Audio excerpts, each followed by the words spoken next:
अंग दुर्बल नहीं रहना चाहिए, ये चिंता बाबा साहब को सताती थी।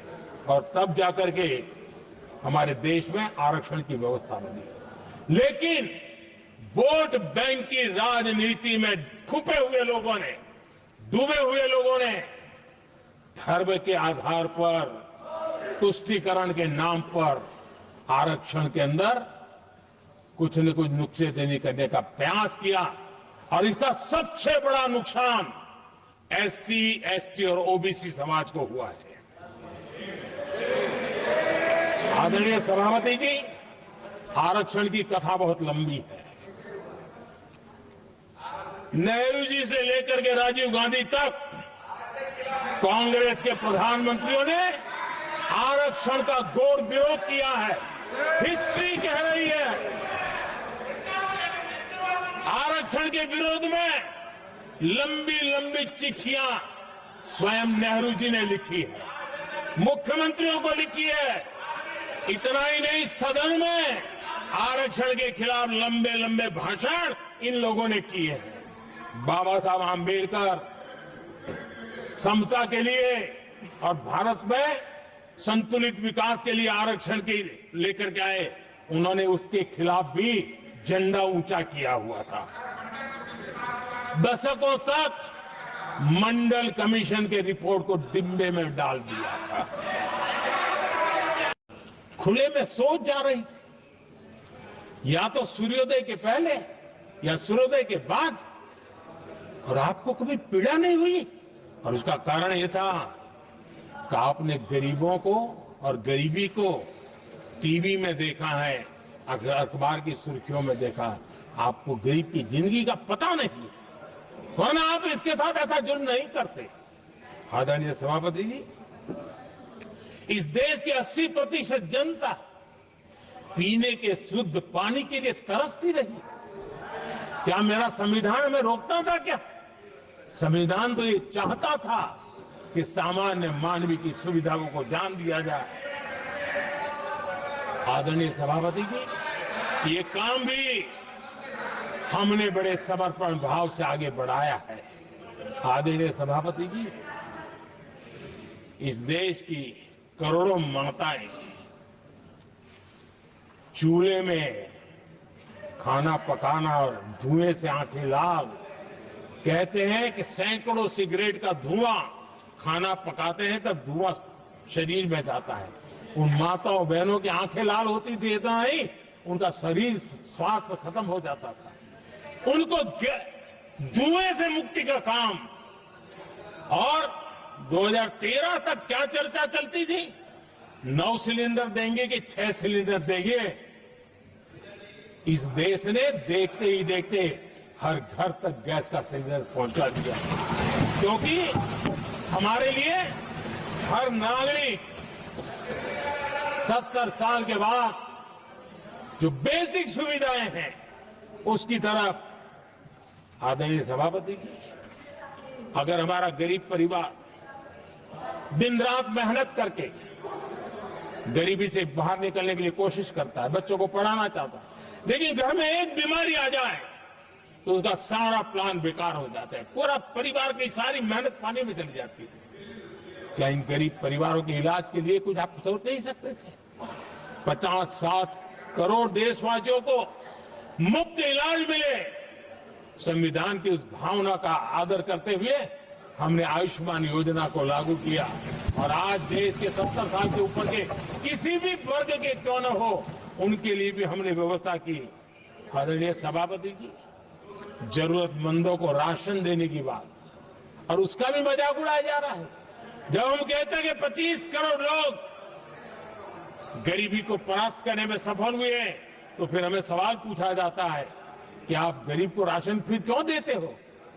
आदरणीय सभापति जी, जो गरीबी से निकल के आया है, उसे पता होता है कि अस्पताल में भी एक पेशेंट स्वस्थ होने के बाद जब छुट्टी देते हैं ना, तो डॉक्टर भी कहता है कि आप घर जाइए, तबीयत ठीक है, ऑपरेशन अच्छा हुआ है, लेकिन महीने पर ये जरा संभालना, ये मत करना, क्योंकि पेशेंट दोबारा तकलीफ में ना आए, गरीब दोबारा गरीब न बने, इसलिए उसका हैंड होल्डिंग जरूरी है और इसलिए हम मुफ्त राशन दे रहे हैं। उसकी मजाक मत उड़ाओ, क्योंकि हमें गरीबी से जो बाहर निकला है उसको दोबारा गरीबी में जाने नहीं देना है, और जो अभी भी गरीबी में है उसे हमें गरीबी से बाहर लाना है। आदरणीय सभापति जी, हमारे देश में गरीबों का नाम पर जो जुमले चले, उसी गरीबों के नाम पर बैंकों का राष्ट्रीयकरण किया गया गरीबों के नाम पर। लेकिन 2014 तक इस देश के 50 करोड़ नागरिक ऐसे थे जिन्होंने बैंक का दरवाजा तक नहीं देखा था। आदरणीय सभापति जी, गरीब को बैंक में प्रवेश तक नहीं था, ये पाप आपने किया, और आज 50 करोड़ गरीबों के बैंक खाते खोल करके हमने बैंक के दरवाजे गरीबों के लिए खोल दिए। इतना ही नहीं, ये एक प्रधानमंत्री कहते थे कि दिल्ली से 1 रुपया निकलता है तो 15 पैसा पहुंचता है, लेकिन उपाय उनको आता नहीं था। उपाय हमने दिखाया। आज दिल्ली से 1 रुपया निकलता है, 100 के 100 पैसे गरीब के खाते में जमा होते हैं। क्यों? हमने बैंक का सही इस्तेमाल क्या करना, बैंक का सही उपयोग क्या करना। माननीय सदस्य मोबाइल नहीं देखें। आदरणीय सभापति जी, बिना गारंटी के ऋण देश के अंदर जिन लोगों को बैंक के दरवाजे तक जाने की इजाजत नहीं थी, आज स्थापित सरकार का संविधान के प्रति जो समर्पण है ना, आज बिना गारंटी वो बैंक से लोन ले सकता है। ये ताकत हमने गरीब को दी है। आदरणीय सभापति जी, गरीबी हटाओ का जुमला इसी के कारण जुमला बन करके रह गया। गरीब को इस मुश्किल से मुक्ति मिले, ये हमारा बहुत बड़ा मिशन है और ये हमारा संकल्प है, और हम इसके लिए दिन रात एक कर रहे हैं। जिनको कोई नहीं पूछता, इनको मोदी पूजता है। आदरणीय सभापति जी, दिव्यांगजन हर दिन संघर्ष करता हमारा दिव्यांगजन। अब जाकर के हमारे दिव्यांग को फ्रेंडली इंफ्रास्ट्रक्चर मिले, उसकी व्हीलचेयर आगे तक जाए, ट्रेन के डिब्बे तक जाए, ये व्यवस्था दिव्यांगजन के लिए करने का हमारे दिल में तब आया क्योंकि समाज के दबले कुचले वंचित लोगों की चिंता करना हमारे मन में था, तब हुआ। आदरणीय सभापति जी, आप मुझे बताइए, एक तो भाषा के नाम पर झगड़ा करना तो सिखा दिया आपने, लेकिन मेरे दिव्यांगजनों के साथ कितना अन्याय किया। जो हमारे यहां साइनेज लैंग्वेज जो है, साइन लैंग्वेज की जो व्यवस्था है, खास करके मूक बधिर के लिए, अब दुर्भाग्य ऐसा देश का कि असम में जो भाषा सिखाई जाए उत्तर प्रदेश में दूसरी सिखाई जाए, उत्तर प्रदेश में सिखाई जाए महाराष्ट्र में तीसरी सिखाई जाए। हमारे दिव्यांगजनों के लिए एक साइन लैंग्वेज का होना बहुत जरूरी था। आजादी के 7 दशक बाद भी उनको उन दिव्यांगजनों की याद नहीं आई। एक कॉमन साइन लैंग्वेज बनाने का काम हमने किया, जो आज देश के मेरे सभी दिव्यांग भाई बहनों के लिए काम आ रही है। आदरणीय सभापति जी, गुमंतु और अर्ध गुमंतु जन समूह समाज का इसके ऊपर पूछने वाला नहीं था। उनके कल्याण के लिए वेलफेयर बोर्ड बनाने का काम हमने किया, क्योंकि संविधान की प्राथमिकता है लोग, हमें उसको दर्जा देने का काम किया है।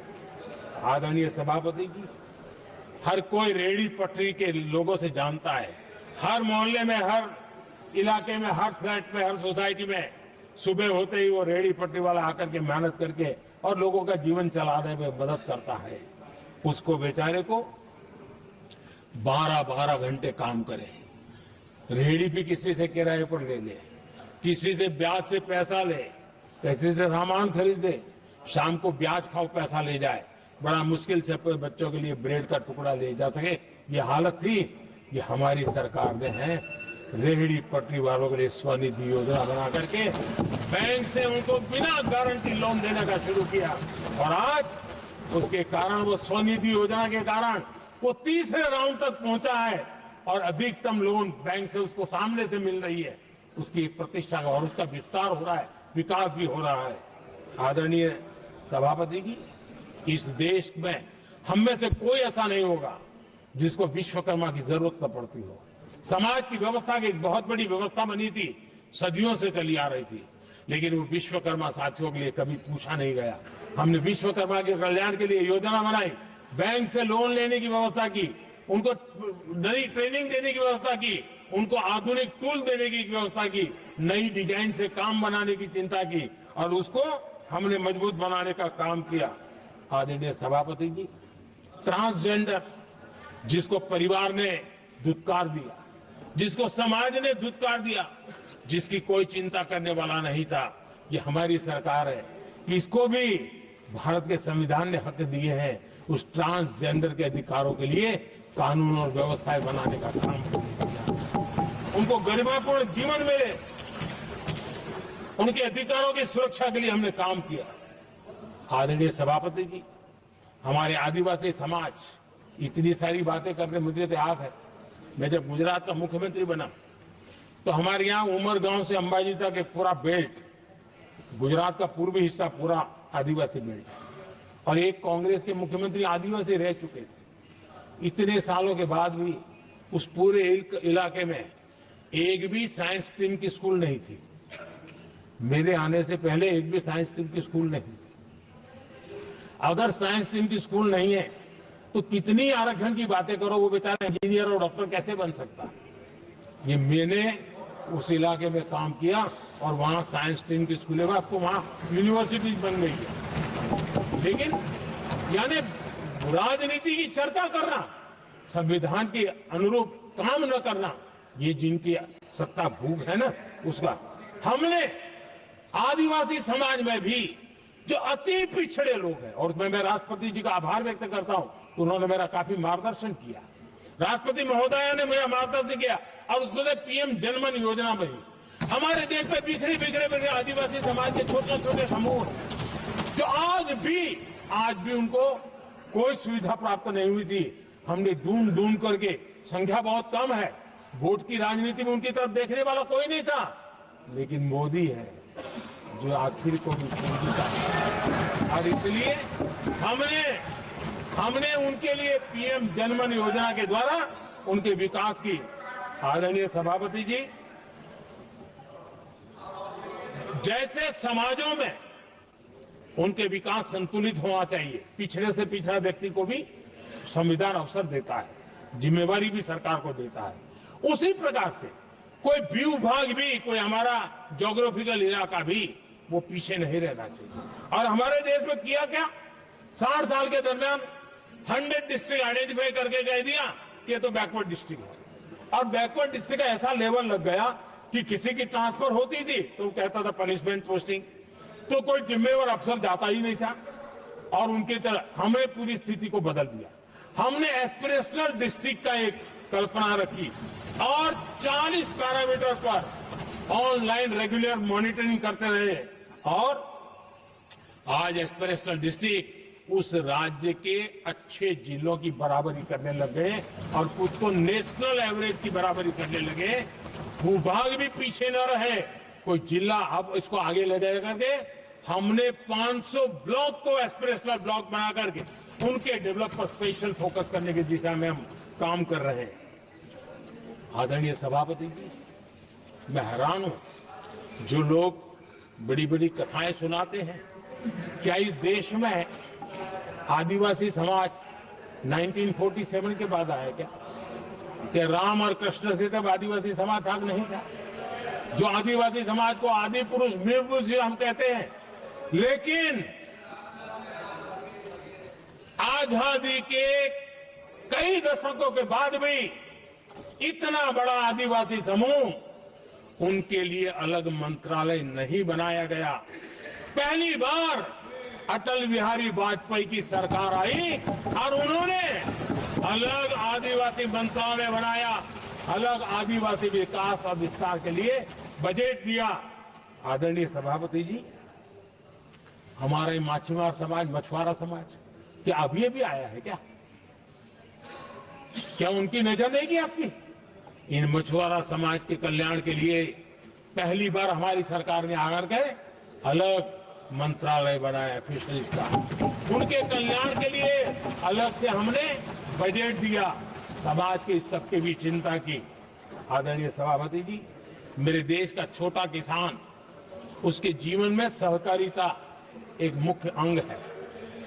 छोटे किसान की जिंदगी को सामर्थ्य देने के लिए सहकारी क्षेत्र को जिम्मेवार बनाना, सहकारी क्षेत्र को सामर्थ्यवान बनाना, सहकारी क्षेत्र को बल देना, इसकी महात्मा हम समझते हैं, क्योंकि छोटा किसान, उसकी चिंता हमारे दिल में थी और इसलिए हमने अलग सहकारिता मंत्रालय बनाया। हमारी सोचने का तरीका क्या है? हमारे देश में नौजवान है, पूरा विश्व आज वर्कफोर्स के लिए तरस रहा है। देश में डेमोग्राफिक डिवीजन लेना है तो हमारे इस वर्कफोर्स को स्किल बनाना चाहिए।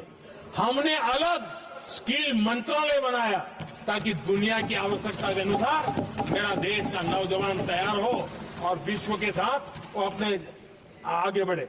आदरणीय सभापति जी, हमारा नॉर्थ ईस्ट इसलिए कि वहां वोट कम है, सीटें कम है, इसकी कोई परवाह नहीं है। ये अटल जी की सरकार थी जिसने पहली बार नॉर्थ ईस्ट के कल्याण के लिए डोनियर मंत्रालय की व्यवस्था की और आज उसका परिणाम है कि नॉर्थ ईस्ट के विकास की नई चीजों को हम प्राप्त कर पाए। इसी के कारण रेल, रोड, पोर्ट, एयरपोर्ट ये बनने की दिशा में आगे बढ़ रहे हैं। आदरणीय सभापति जी, आज भी दुनिया के देशों में लैंड रिकॉर्ड के लेकर के समृद्ध देशों को भी कई संकट।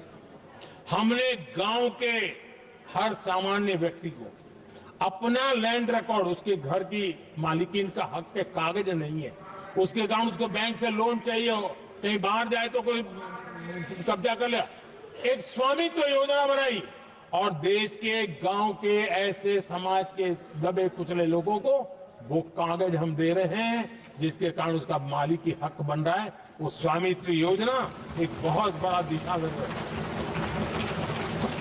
आदरणीय सभापति जी, इन सारे कामों के कारण पिछले 10 वर्ष में हमने जो प्रयास किया, हमने जिस प्रकार से गरीब को मजबूती देने का काम किया है, हमने जिस प्रकार से गरीब के अंदर एक नया आत्मविश्वास पैदा किया है और एक सही दिशा में चलने का परिणाम है कि आज इतने कम समय में मेरे देश के 25 करोड़ मेरे गरीब साथी गरीबी को परास्त करने में सफल